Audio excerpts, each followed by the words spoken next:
Hi there. I want to ask you a question about your niche. Have you decided what your niche is? Are you actually already focused within your niche? Do you know who you are marketing to? I think that, deciding on what your niche should be is probably the most important step that you have to take when it comes to setting up in your business. I don't know if you saw my video when I was talking the other day about shiny object syndrome and trying this and trying that and moving all over the place and achieving not much. But if you're not really clear on your niche, you can end up being very, very tired, very disappointed because you're not making any money, because you're causing confusion not only in your brain that likes clarity and structure, but also you're confusing the people that you're marketing to, because if you're trying to please everybody, or trying one thing and then trying another thing, it can be very confusing to the people that you are talking to. So that's what I want to talk a little bit about. Some very basic steps to help you find out what your niche might be.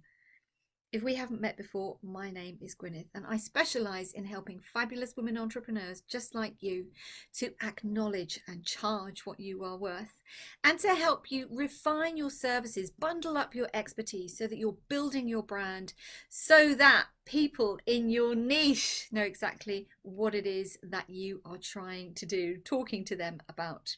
So how do you decide on your niche? Well, as with everything else, it has to start with you.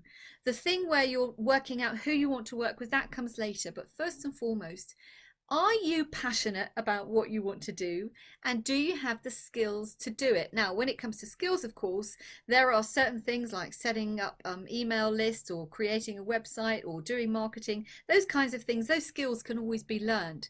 But if you don't have enough passion for what it is you want to do, then it is going to be very difficult to be motivated to then take the step to learn those new skills.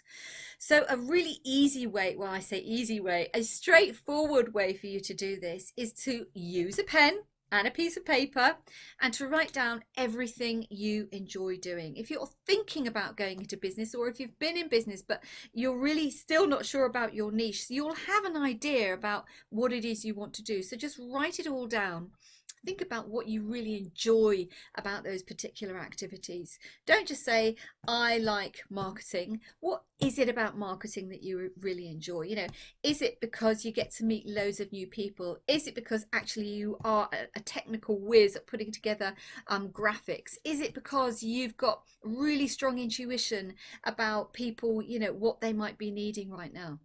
So write down what you're passionate about, but what is it about that particular activity or activities that you really enjoy? The motivation must be there.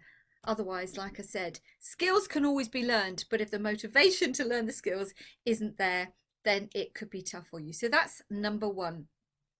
Then number two, you do need to do some research, okay? Think about who it is that you want to work with.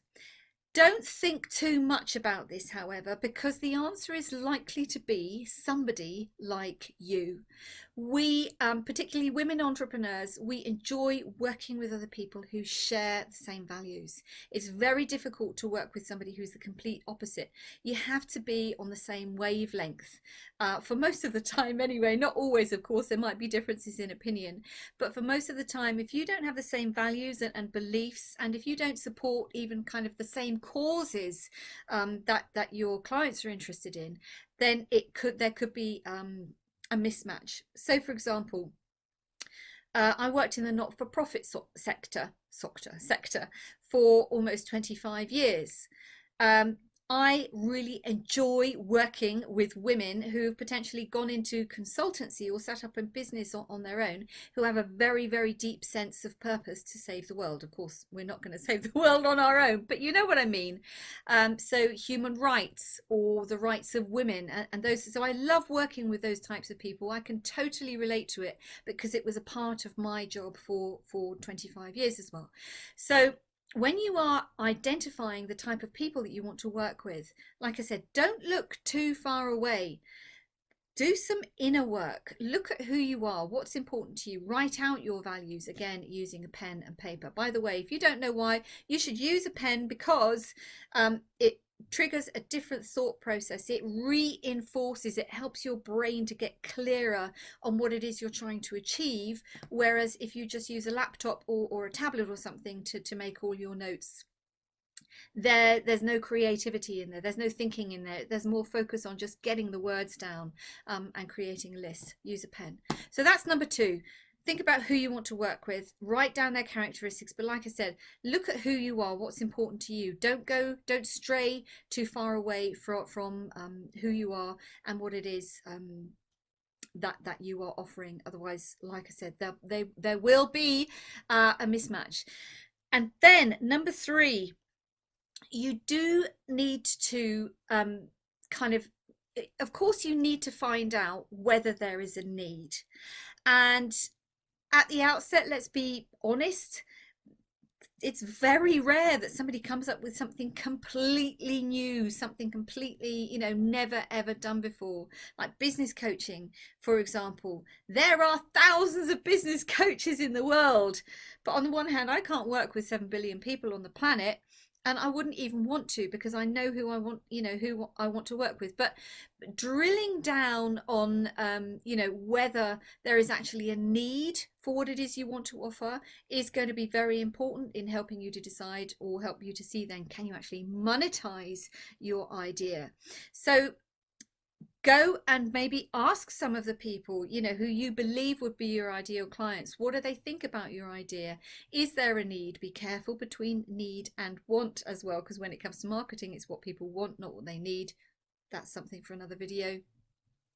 But do a little bit of research. Is there a particular sector that is underserved? Maybe it's completely neglected. Something I found when I started business coaching was that a lot of business coaches focus on people going in the for-profit, in the corporate environment, and there aren't too many coaches working with people in the not-for-profit environment. It has a lot to do with money mindset. Also something for another video, or go and have a look at something else. So those are the 3 steps that you really want to do. First of all, what are you passionate about? Drill down on your skills. What are you really good at? What is it about those activities that you really enjoy doing? And number 2, who do you really kind of want to work with? Look at yourself. Don't stray too far away from your personality and your values. And number 3, identify identify. I don't know what the word is. Oh crikey, I've been talking too much again today.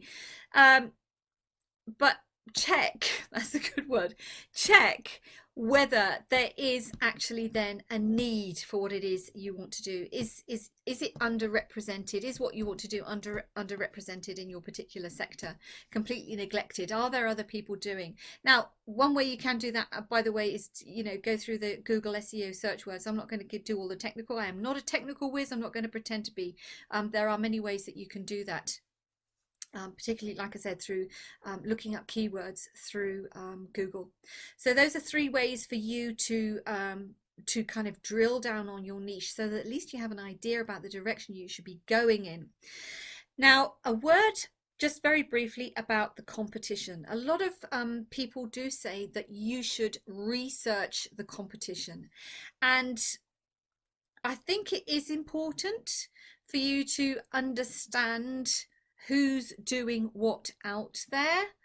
But don't make the mistake, especially if you are a solo entrepreneur or a small business, do not make the mistake of comparing yourself with big corporations doing something similar, okay? Because you will end up just wanting to crawl under a stone, and that's not good for anybody, because I know that you have a gift, you have something special to offer. So when it comes to researching the competition, yes, look at it, but don't let what the competition is doing define what you decide to do, because you are unique. That, there's a lot more to you than the things I've just talked about you finding out in this video. When you get to where you want to be, also acknowledge that you might change your mind in 6 months or a year. That's one of the wonderful things about being in business. You know, there are no hard, set, fast rules that you absolutely have to follow. You may find, like I said, in 6 months or a year, that actually it needs a bit of tweaking, or it's not working out at all and you want to do something completely different. Absolutely fine. It's your business. You do what you want.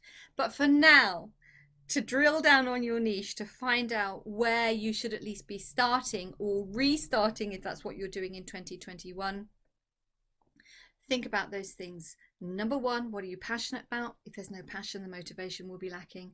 Number two, who do you want to work with? Market to one, sell to many. Absolute clarity. Brain likes clarity and structure, and so do your clients. And number three, identify the need, so that you can differentiate yourself from other people in the same sector. If you have enjoyed this video, please like, comment and share. And in between time, stay safe, stay healthy, stay fabulous. Loads of love, and bye for now.